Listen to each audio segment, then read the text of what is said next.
Don't worry about a thing, because every little thing is going to be all right. And really, sometimes we worry and we're fearful about specific things. But anxiety, and that's our topic, tends to be about things in general. Things that quite often are not even there. And so we have this general anxiety. We have this chronic anxiety. We have this thing that keeps us up at night or keeps us tapping our fingers on the table or tapping our feet. It's this general sense of anxiety, a kind of a dread, a kind of a what's going to happen tomorrow. And it's contagious, as we talked about last week. It's contagious. And so that's why I like the Bob Marley song, because it just gets right to the heart of things. That everything is going to be all right. It might not seem like it, it might not feel like it, but everything is going to be all right. Because what's interesting about anxiety is that anxiety actually derives from some false needs that we have. And these false needs we're going to call today 5 lies. That's the message for today, 5 lies. Amen? 5 lies. There's a lot of lies out there, but there are 5 that we're going to focus on today, because you might be anxious because of 5 lies. 5 lies.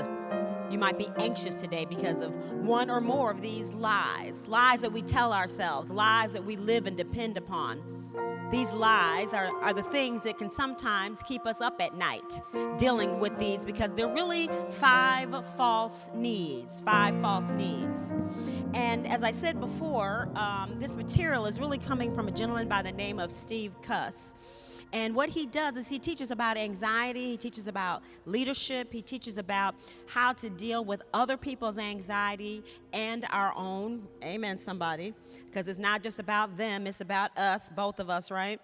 And so the question for this morning is really, can you go back one, Jamal? The question for this morning really is it possible that what we think we need, God has already provided in our relationship with Jesus Christ? Is it possible that what we think we need, God has already provided?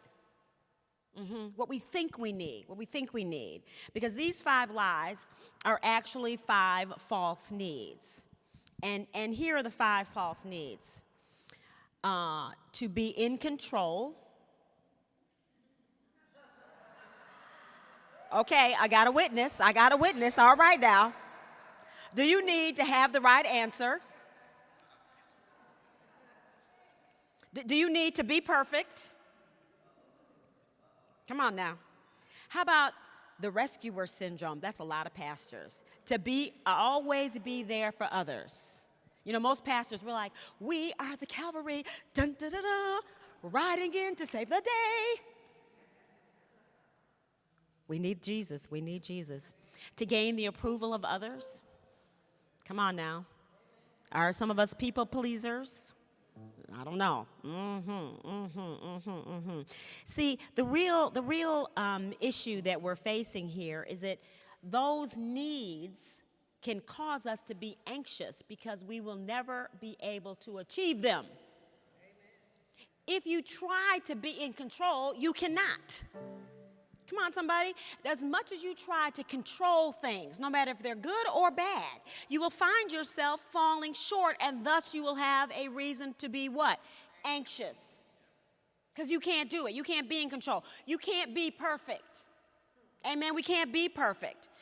None of these things are these 5 false needs. None of them can we do. But what's interesting about them is that each of these 5 false needs has a corollary reality and character and nature of God that we completely reject as long as we're dealing with that need. Let me say that again.